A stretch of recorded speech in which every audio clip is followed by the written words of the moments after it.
ठाकरेंच्या शिवसेनेचे नेते उन्मेष पाटलांसह 4 जणांविरोधात फसवणुकीचा गुन्हा दाखल झालाय। देवगिरी नागरी सहकारी बँकेची 5 कोटी 33 लाखांची फसवणूक केल्याचा आरोप आणि त्यातून ही कारवाई करण्यात आली आहे। तर बँकेकडे गहाण मशिनरीही विकल्याचा आरोप आहे। बच्चू कडूंच्या वाहनावर दगडफेक करणाऱ्याला 2 लाखांचं बक्षीस देण्याची घोषणा भाजपच्या दादासाहेब सोनमाळींनी केली आहे। कडूंनी विखेंचं वाहन फोडण्याच्या वक्तव्यावरून सोनमाळींनी कडूंना प्रत्युत्तर दिलंय। बीडच्या माजलगावात मराठा आंदोलक मनोज जरांगेंनी आमदार प्रकाश सोळंकेंची भेट घेतली। यावेळी सोळंके कुटुंबियांनी जरांगेंचं स्वागत केलंय। दरम्यान जरांगे आणि प्रकाश सोळंकेंमध्ये चर्चा झाली। अमरावतीच्या कोंडेश्वरमध्ये विपश्यना केंद्र आणि विद्यार्थ्यांसाठी अभ्यासिकेची निर्मिती केली जाणार आहे। पालकमंत्री बावनकुळे यांच्या हस्ते विपश्यना केंद्राची पायाभरणी करण्यात आली। धुळे महानगरपालिकेच्या निवडणुकीसाठी अंतिम प्रभाग रचना जाहीर झाल्यानंतर प्रशासनाच्या वतीने प्रभागनिहाय आरक्षण सोडत काढण्यात आली। 74 पैकी 37 जागा महिलांसाठी राखीव ठेवण्यात आल्या आहेत। एकूण 19 प्रभागांपैकी 17 प्रभागांमध्ये 4 सदस्य तर 2 प्रभागांमध्ये 3 सदस्य निवडून जाणार आहेत। कर्जत नगर परिषदेच्या निवडणुकीसाठी निवडणूक प्रमुख आमदार प्रशांत ठाकूर यांनी माजी नगरसेवक आणि भाजप पदाधिकाऱ्यांशी संवाद साधला। भाजपकडून मोर्चे बांधणी सुरू असून शिवसेना भाजप युती संदर्भात निर्णय घेतला जाणार आहे। जळगावच्या भुसावळमध्ये नगर परिषदेसाठी उमेदवारी अर्ज भरताना तांत्रिक अडचण येते, त्यामुळे उमेदवारांना मनस्ताप सहन करावा लागतोय। दरम्यान ऑफलाईन पद्धतीने अर्ज स्वीकारण्याची मागणी करण्यात आली आहे। यवतमाळ नगर परिषद माजी नगरसेविका अरुणा दिगंबर गावंडे यांचा शिंदेंच्या शिवसेनेमध्ये पक्षप्रवेश पार पडलाय। या पक्षप्रवेशाने शरद पवार गटाच्या राष्ट्रवादी काँग्रेसला मोठा धक्का मानला जातो। वडगाव परिसरात शिंदे सेनेची पकड आता मजबूत झाली आहे। तळेगाव दाभाडेमध्ये भाजप आणि राष्ट्रवादी एकत्रित लढणार आहेत, तर लोणावळा आणि वडगावमध्ये स्वबळावर लढण्याचा निर्णय घेण्यात आलाय। लोणावळ्यात ठाकरेंच्या शिवसेनेनं उमेदवार जाहीर केलेत। यात 9 निष्ठावंत आणि स्थानिक कार्यकर्त्यांना संधी देण्यात आली आहे। दरम्यान शरद पवारांची राष्ट्रवादी आणि काँग्रेसकडून कुणाला संधी दिली जाते हे पाहणं महत्त्वाचं ठरणार आहे। साताऱ्यात नगराध्यक्षपदासाठी भाजपकडून जोरदार तयारी सुरू आहे। यामुळे उमेदवारी कुणाला मिळणार हे पाहणं महत्त्वाचं ठरणार आहे। तर मला नगराध्यक्ष व्हायचंय असं मिश्किल वक्तव्य उदयनराजे भोसलेंनी केलंय। खोपोलीतील आमदार प्रशांत ठाकूर यांनी भाजपच्या पदाधिकाऱ्यांची बैठक घेतली। जास्तीत जास्त नगरसेवक निवडून आणण्यासाठी तयारीला लागण्याचे आदेश त्यांनी दिले। तर येत्या 2 दिवसात उमेदवार निश्चित केले जाणार असल्याचं त्यांनी म्हटलंय। अहिल्यानगरमध्ये नरहरी झिरवळांनी इच्छुक उमेदवारांशी संवाद साधलाय।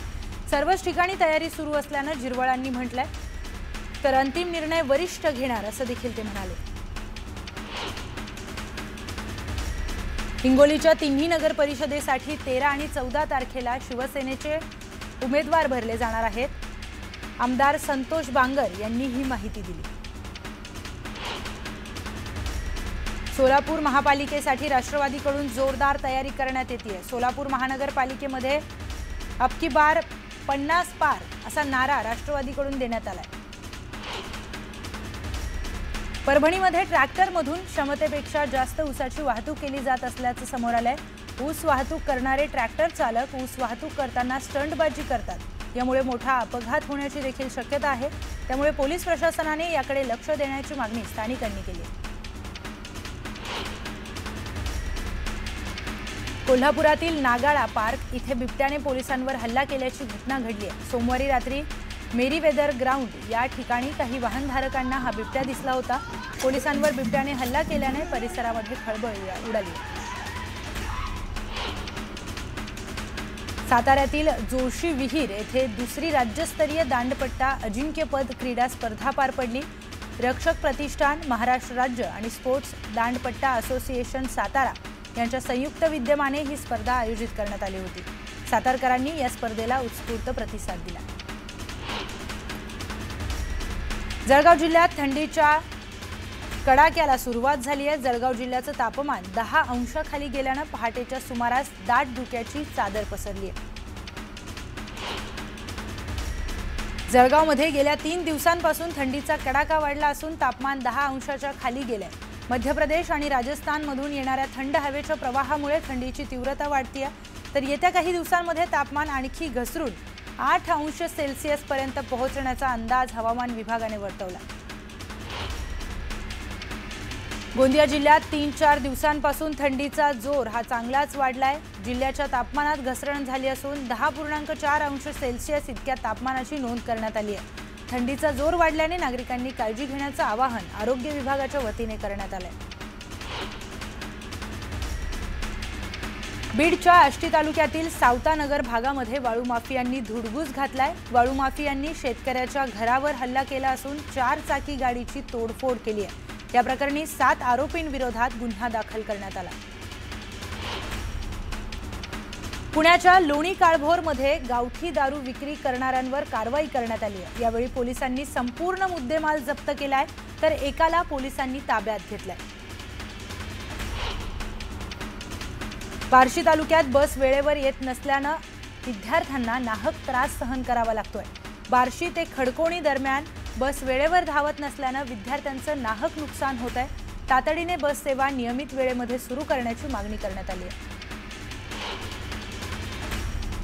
नागपूरमध्ये एका बापाने मुलाला वाचवण्यासाठी शेती विकली आहे। शेती विकून 30 लाखांमध्ये मुलाचा उपचार केलाय। भारतातील पहिले यशस्वी HSCT बोन मॅरो प्रत्यारोपण नागपूरमध्ये पार पडले। रत्नागिरीमधील खेड बहिरवली मार्गावरील नांदगाव येथे अज्ञात वाहनाच्या धडकेने बिबट्याचा मृत्यू झालाय। खेड परिसरामध्ये वाहनाच्या धडकेने वन्य प्राण्यांचा मृत्यू होण्याच्या घटना या वारंवार घडतायत असं स्थानिकांचं म्हणणं आहे। मावळमध्ये शेती कामांदरम्यान शेतात 14 फुटांचा अजगर आढळलाय। यामुळे शेतकऱ्यांमध्ये भीतीचं वातावरण निर्माण झालंय। दरम्यान सर्पमित्राच्या सहाय्याने अजगराला जंगलात सोडण्यात आलं। मलकापूर उपजिल्हा रुग्णालयातील कर्मचारी आणि डॉक्टरांकडून रुग्णांना सेवा सुविधा पुरवल्या जात नाहीत, तर रुग्णांना उपचारासाठी बुलढाण्याला पाठवलं जातं। या विरोधात संताप व्यक्त करत शिवसेनेसह नागरिकांनी आंदोलन केलं। पुढील 8 दिवसात सुधारणा न झाल्यास रुग्णालयाला टाळं ठोकण्याचा इशारा इथल्या नागरिकांनी दिलाय। दिल्लीत झालेल्या बॉम्बस्फोटानंतर मनमाड रेल्वे स्टेशनवर हाय अलर्ट जारी करण्यात आलाय। डॉग स्क्वॉडच्या मदतीने स्टेशन परिसरासोबत रेल्वे गाड्या आणि प्रवाशांच्या सामानाची कसून तपासणी केली जाते।